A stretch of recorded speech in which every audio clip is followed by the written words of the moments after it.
Hello, everyone, and thank you for joining us for this week's edition of Carry On, a podcast covering issues relevant to veterans and those who care about them.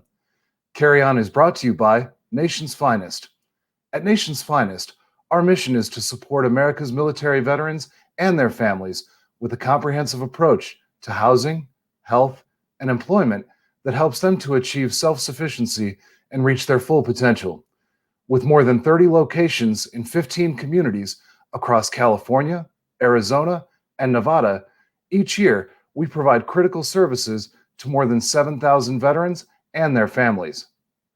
If you or a veteran you know would like to, or if you or a veteran you know needs help, or if you'd like to make a donation, please visit nationsfinest.org or call 833-468-9676.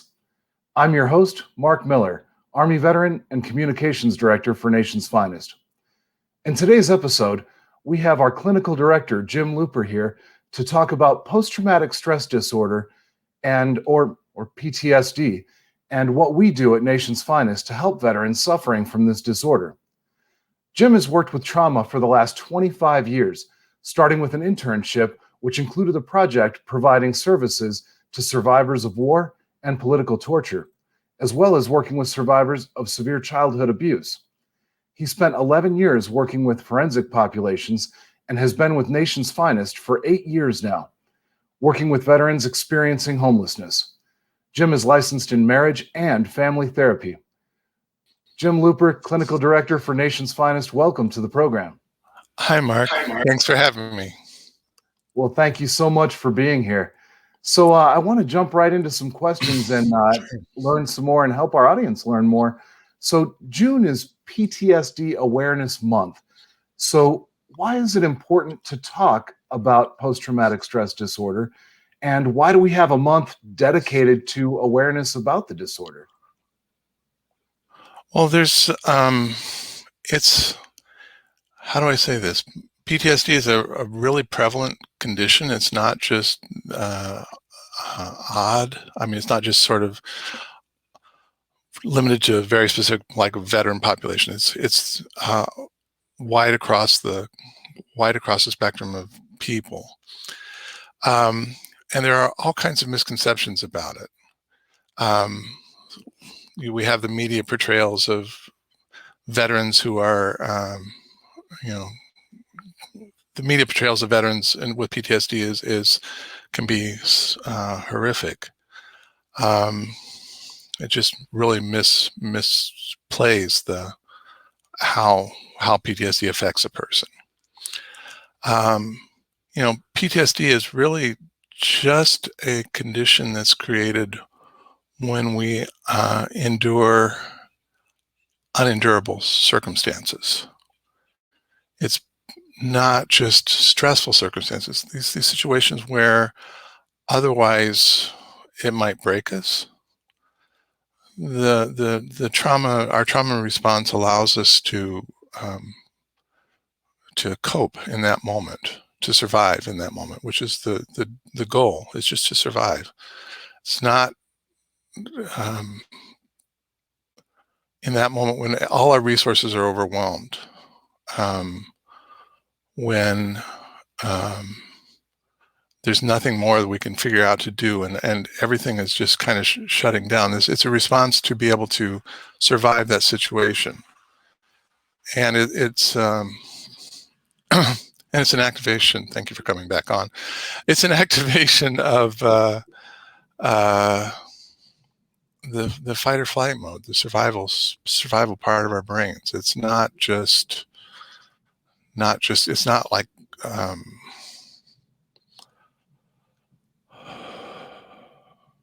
sorry, this is not my. No, it sounds like it sounds to me like essentially our brains, when they experience trauma, they do what they have to keep working, and it sounds like sometimes that creates some side effects that maybe really aren't desired. Yeah, no, it's like this, almost like a metaphor might be. It's like a weird kind of superpower that allows us to endure kind of really difficult circumstances. The problem is that the once it's activated, kind of getting rid of all the other things that go along with it, that energy that's kind of stuck in our body, in our mind body, it really can be devastating to the person's functioning. Sure. So, since it is PTSD Awareness Month and we're trying to help educate our audience, we know that some combat injuries are easy to see. You can visually Yeah. look and realize someone's physically injured, but it's more difficult to tell when someone's suffering from PTSD. Folks that don't have the training that you do, sometimes it's difficult for us to see Sure. what that looks like. So, could you share with us some of the challenges that PTSD sufferers face in their own minds when they're alone, when no one's around? Sure. I mean, the reports are, I can't sleep. I'm always on edge looking for that danger, or, if it gets too quiet, people talk about re-experiencing the trauma. It's not like remembering. It's like actually being back in it. It just it's like this encapsulated experience that when they touch it, it just kind of opens them back up into that world.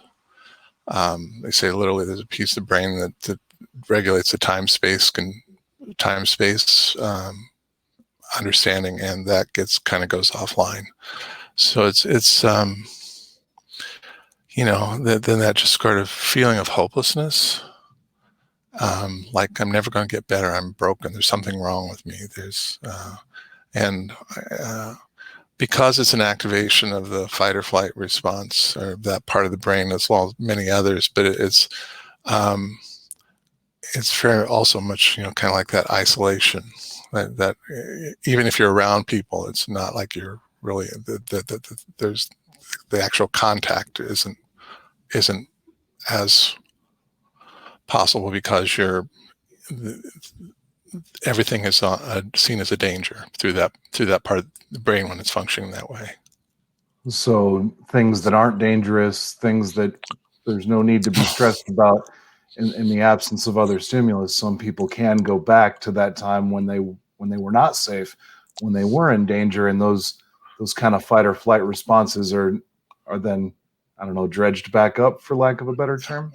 Activated. And it's even so there's the actual re-experiencing, and then there's just kind of a very pervasive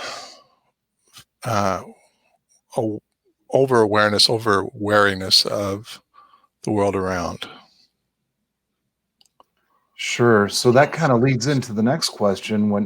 When there's a certain pervasiveness to the world surrounding you, what does that look like when someone suffering from PTSD is working or trying to interact with others? There's it's hard to engage fully with people that just that being on edge, irritable,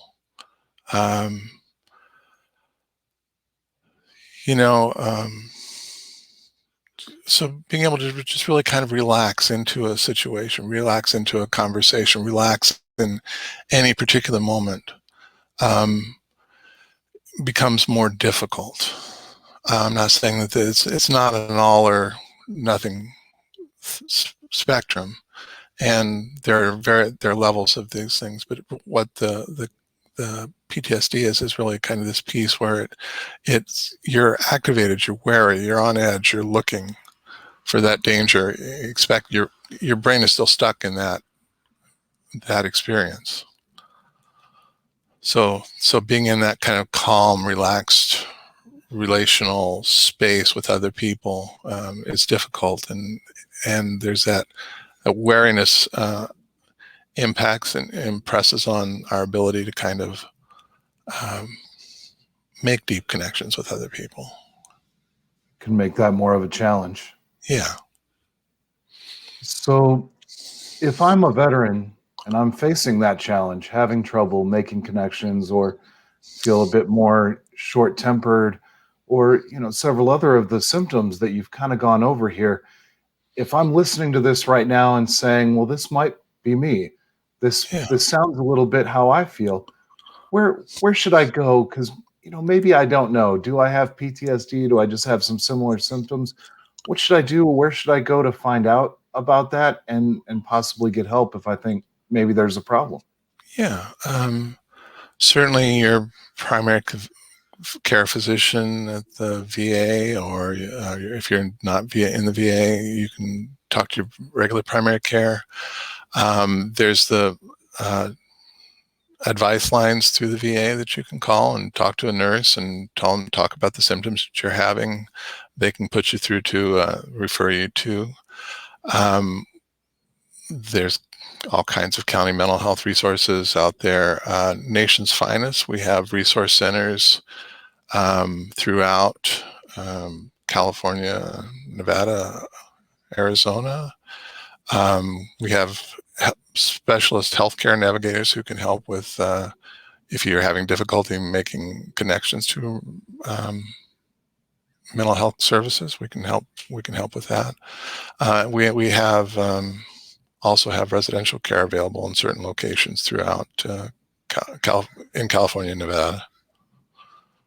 I probably missed several, but that's what I can think of off the top of my head. Well, and that's okay, since that kind of leads into our next question here is what type of support do we provide at Nation's Finest? What does that support look like to veterans suffering from PTSD? Yeah, well, we have kind of multiple programs. We have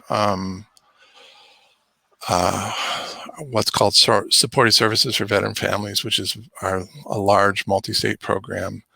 And those provide sort of housing resources and kind of help with kind of navigating the real world kind of issues like housing and bills and all those kind of things. Within those programs, we also have what I was calling healthcare navigators, which are people who are social worker level employees who help people make that connection to mental health services or physical health services, whatever's needed in the health area. Additionally, we have, like I say, 5, I think it is, behavioral health, or 5 residential centers where there's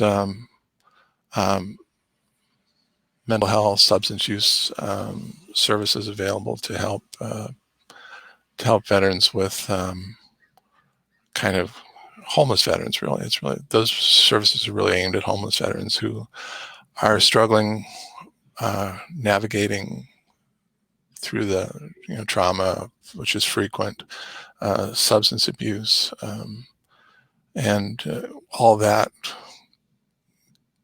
Well, really, a myriad of services there, and if someone's really not sure what services they need or could take advantage of, they can still get help charting that path through us as well, right? Yes, yes. Well, we are here to help. That's good to know that if we can't find them the right service, or if it's not something we provide, we can put them in touch with the right people and get folks on the right path. So that brings me to my next question is let's take the hypothetical away from being a veteran with PTSD now. How could I encourage someone I know to take advantage of the services that are there available to help veterans with PTSD, whether that's through the VA, primary care, at Nation's Finest? If I see someone that I think maybe they could use help, what are some good ways to approach that friend where they wouldn't feel attacked or judged, but to really communicate with them that, hey, I'm trying to help? Yeah. I think it's really just that communication, that caring, that we don't start with, hey, you need help. It's, how you doing?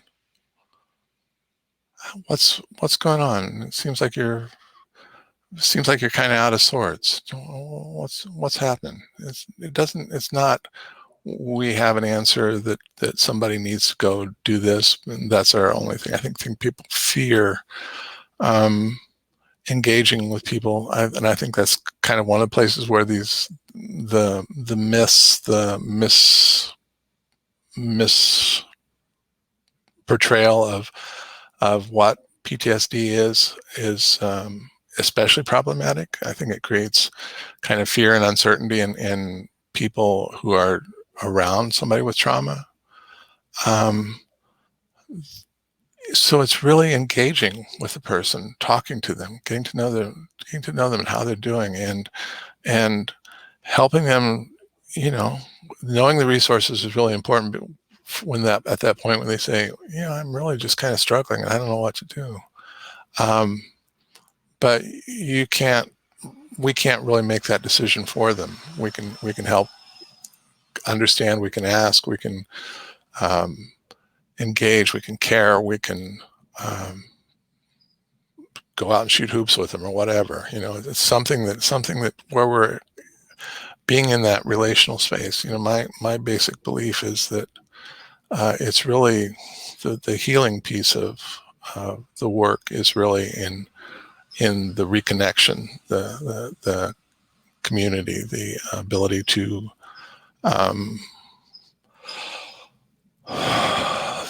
to start to be with other people in a way that's not this activated hypervigilant, but that it is, this feels good. And again, that sense of belonging. Yeah. Well, that definitely sounds like where we all want to be. And certainly those of our brothers and sisters who suffer from post-traumatic stress disorder, we want to help bring them back to that point of that sense of belonging and community. So if you're listening out there and you do need help, or someone who may need help, you don't know where to tell them to turn, you can definitely call us here. Jim, clearly, you're an expert in this, and you've got some great programs to help folks with this. If one of those isn't right, I know you can get them to where it is right. So with that, I want to open the floor. Is there anything else you'd like to say to our audience before we close up here? Really just the idea that it's not this big scary thing. It's not like somebody's crazy. There's a real reason that someone, I say that in quotes, but there's a real reason that somebody has survived, has these symptoms, has this issue. It was to be able to survive. It was to be able to be here, and it's not scary. It's not. It's like we all do. We all need somebody to reach out to us. We all need somebody to care for us unconditionally, and to try to make that connection. I think we lose a lot of people. We've lost a lot of people when they're allowed to, when people shy away from them and don't engage with them. Stop kind of. I think that's really. I think that's really a very dangerous thing for our, to really. I must start. I'm babbling now, so. No, that's all right. I think we've got the message that if you see someone having trouble, don't shy away. Go make that connection. Go see what it is they need to help gain that sense of belonging again. And I think that's right on point for not only our veterans, but everyone who's suffered any form of trauma. So thank you so much for taking the time to join us today, Jim, and for sharing your expertise and knowledge with us. And of course, thank you for your continued service to our veterans. Yeah, thank you for having me, and it is my ongoing pleasure to do so. Thanks, Jim. Yeah. And a big thank you to all of you who joined us today. We'll be back next week discussing issues relevant to veterans and those who care about them. Again, if a veteran you know or yourself needs help, or you'd like to make a donation, please visit nationsfinest.org or call the number on your screen. Thank you again for joining us. And as always, Carry on.